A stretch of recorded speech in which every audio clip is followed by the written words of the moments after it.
Hello, welcome to the Black Salt Mirror. This is my second time trying to record this. Something happened with the first one and I don't know when it turned off, but I looked and all of a sudden it wasn't working.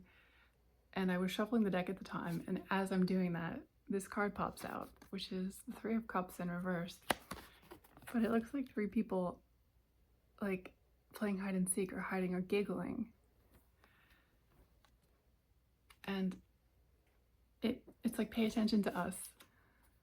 You keep talking like to each other and to yourselves, and the guides are kind of like, we're here too. We can help you too. You can ask us for stuff too. Like, we can turn off your camera to get your attention. We can do stuff. And that's actually been coming through for me a bit lately. I keep getting messages about how we're here. We're here to help you. We want to help you. You're not paying attention to us. Like, ask us for help.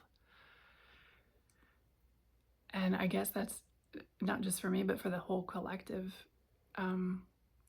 It's hard when you've spent so much of your life in survival mode or in recovery mode or in, okay, well, that went sideways. Now what do I do? How do I fix it? Next thing, kind of scrounging and scrambling the whole time.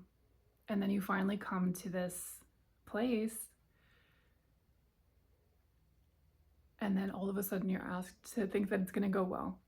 To think that now you're out of the woods and everything's just going to be different, because that's not how people learn. You learn that the definition of insanity is to do the same thing over and over again and expect a different result. So you've been taught through all of these trials and tribulations that you shouldn't expect good things to happen, that you shouldn't expect that you can just ask for help and it will be granted to you, or that they're able to do it, or that they can communicate with you effectively. I know a lot of people in this collective have struggled to connect to their guides.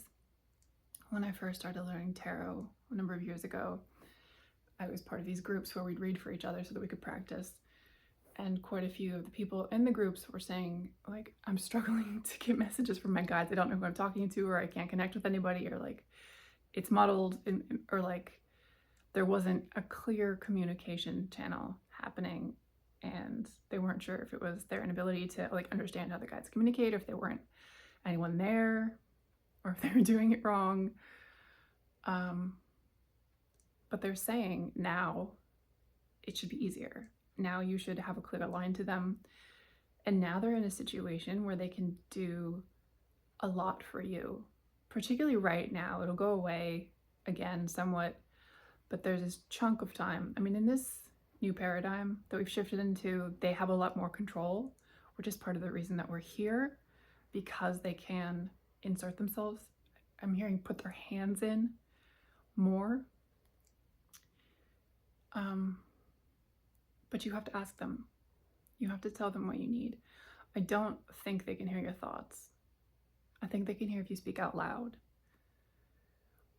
Or possibly if you do a ritual, like if you meditate with a candle and you open a channel.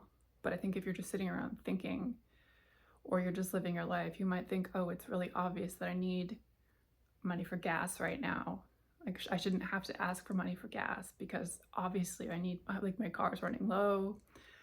I'm not going to get paid for another 2 weeks. Like, this is obvious. But from my understanding, the view from the other side is very different.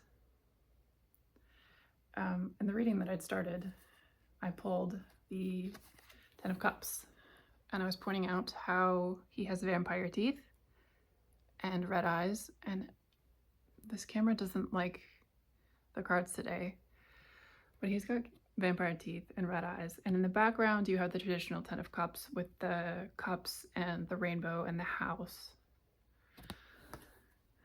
And I was saying, it's kind of like it's an ideal, because they're not in the photo, but it's still there. And this is kind of how I view the way the other side can see us. Like, they're still part of us, but they're not in the photo. Like, they're not in it because they're not alive anymore. The message that came through when I was getting ready to record this was, this is for the ones who are going to wake the dead. We are here to raise the dead. And then, of course, I draw out vampire cards, and I'm like, oh, this is something about now. I'm just now, as I'm telling you all of this, realizing that that was why all of this happened with the camera turning off and the guides drawing attention to themselves. Is they're the dead that we're raising. We are specific. I keep saying ancestors because since the shift, family members of mine have presented. I mean, they're very close. It's my father and my grandfather, so it's not like years past that I never met, but they were not present like this before. And they've been trying very hard to be there for me and to communicate with me and to help me. And they're saying, ask us for things. Ask us to help. Tell us what you need. And you are in the same boat. You are now, as part of this collective, in a situation where your ancestors have a lot more access to you. And the realm of across the veil isn't such a hindrance for them. They're kind of out to play. They're not inside anymore. They're with us on the playground, and they can move things around. Let me see what else. This of these.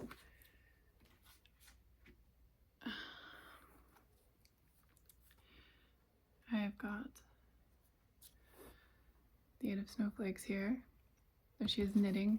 This one's in reverse. We've got the Chariot. Tigers are very significantly, they're coming up a lot for me. And another 8. This one's of Wands and upright. There are things aligning astrologically. And that's true. If you follow the astrology, there's a lot going on. This past summer was wild, but now there's still some very interesting things going on, and there's going to be a big planetary alignment, and a lot of things have shifted. And it's shifting into place because the 8 is followed by the 9, which is self-completion, and the 10, which is holistic completion. So the 8 is that last shift before the finish, which is what is happening in the sky right now, is the big, I guess, I don't know if this would be the finale or if we're like the last act before the finale, but I'm getting out of hand with the metaphors. And it's reflected on the other side by Gaia. These are the trees. And you see that all of the kind of crazy shifting and the weird weather we're having lately, it's a reflective of the chaos in the sky that's happening. So what they're saying with these other two, you have to move forward with balance. In the Chariot, there's always the white and the black, and there are two. However, the Chariot is not pulled forward by the creatures in front of it. It's pulled forward by the willpower of the chariot driver. The Chariot is associated with the sign of Cancer, and it's about self-nurturing, self-love, self-care, and the balance of your dark and your light sides. And to me, the stripes on these tigers look like scars. Like, these are a trio who have just come from some hard lessons, and they're getting ready to go out now and to do their thing. And they're very majestic. And they're saying, 6, there are 2 8s and a 7. Don't forget to do your knitting. I think she's crocheting snowflakes here. That looks like a single crochet hook. But this comes back to the joys in life. There appears to be an upside down lamb and a painting behind her, as well as a house and a tree. I don't know why the lamb is upside down. I thought it was a sloth for a second. And the color red stood out immediately to me here. This is your root chakra. and it's about your base needs, taking care of yourself. People forget that one of your needs is whimsy. It's your mental health.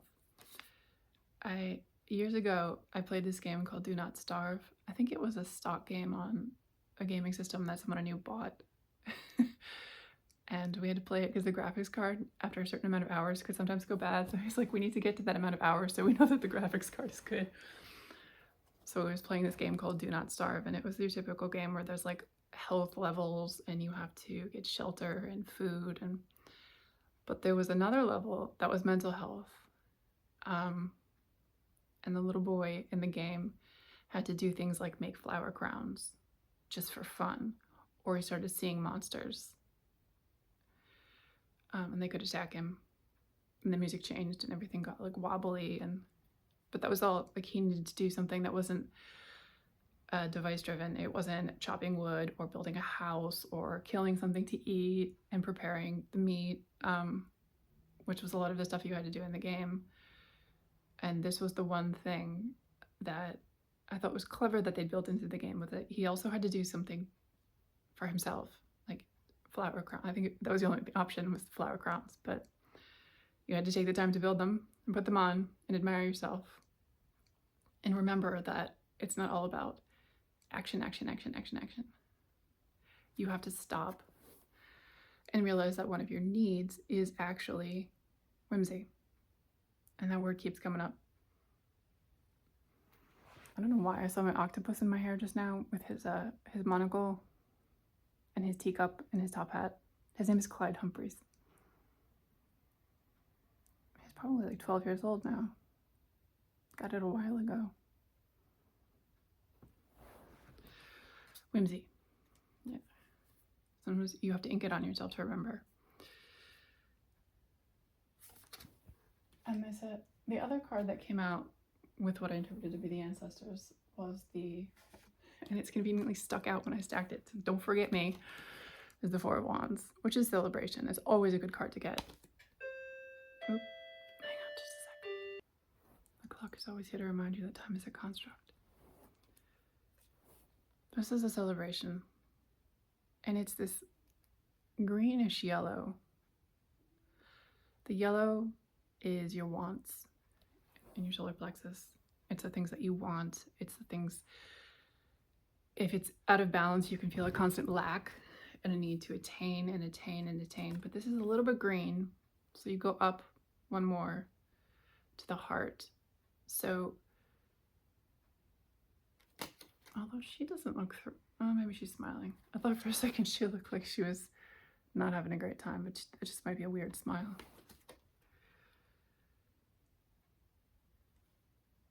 You need to bring your heart into it for your abundance. A little bit of laugh.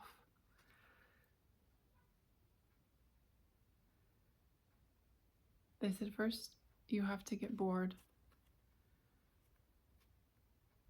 because you were in survival mode for so long that you can't just get dumped out into abundance and happiness, because it will feel like too much air in the lungs.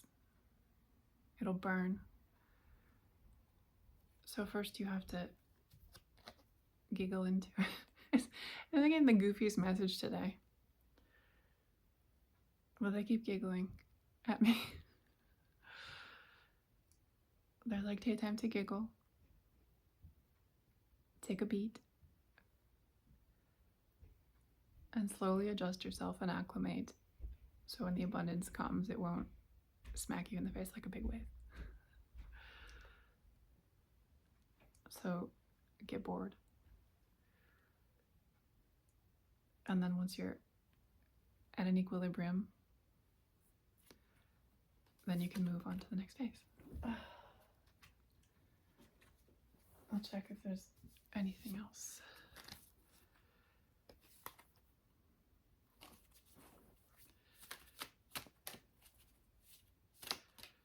I hope you're all having fun this week.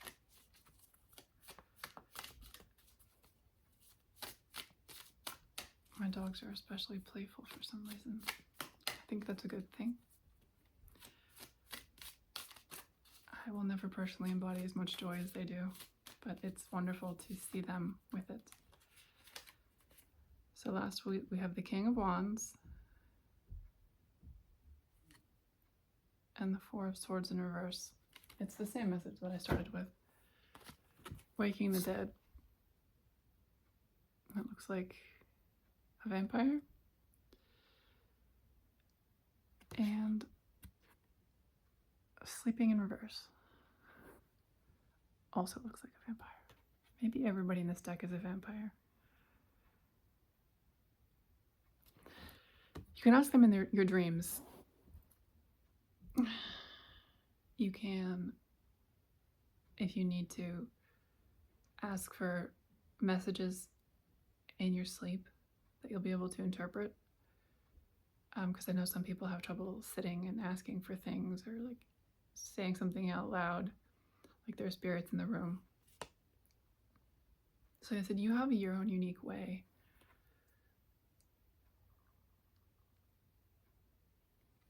You can see his magic here. I think this is a wand.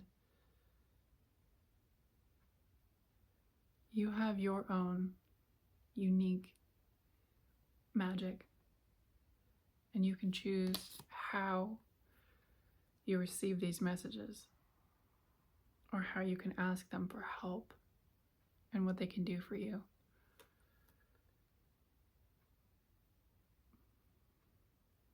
And they said they can do it when you're resting too. That way you don't have to expend the energy. I'm getting the strong message that a lot of you are overdoing it right now. And they keep saying, we can do that, we can take it, we can help you, you can rest, we can take it. They keep saying that, we can take it. Don't worry, we can take it.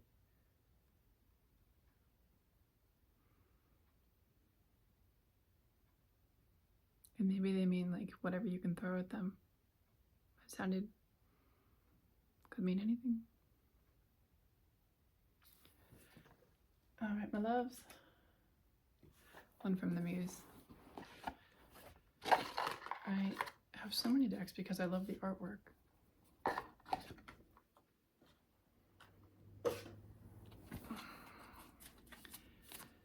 And I will never tire of all the different ways that they interpret the cards.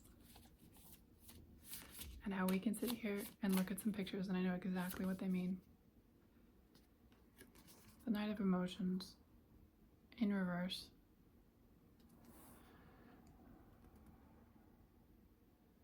These nautiloids have a strong significance to me. The Knight of Cups keeps coming up in so many different readings that I see. And this was on the bottom when I pulled the deck out. The Six of Inspiration. Worry about yourself for now and the things that you love to do, your art, your whimsy. And they're like, don't worry about what's coming. One of the hardest things is anticipation or apprehension sometimes. But living in the moment is something beautiful. It's truly joyous if you can do it. Yeah, fully embody your emotions. Ace of Emotions. There she is coming up. I said, you have to be so joyful and happy and let it well up within you. And then you will accomplish success in a number of different ways. Many of them that you didn't think of or didn't think you wanted, or happy side effects, but you will be successful. And people will support you as you shine. Because the important part of Six of Wands is that you're standing out front. She's even got a star above her head to tell you that you will be a star, and she's got the lighting around her so that you get the good glances. all the colors and the spotlight and the chorus girls.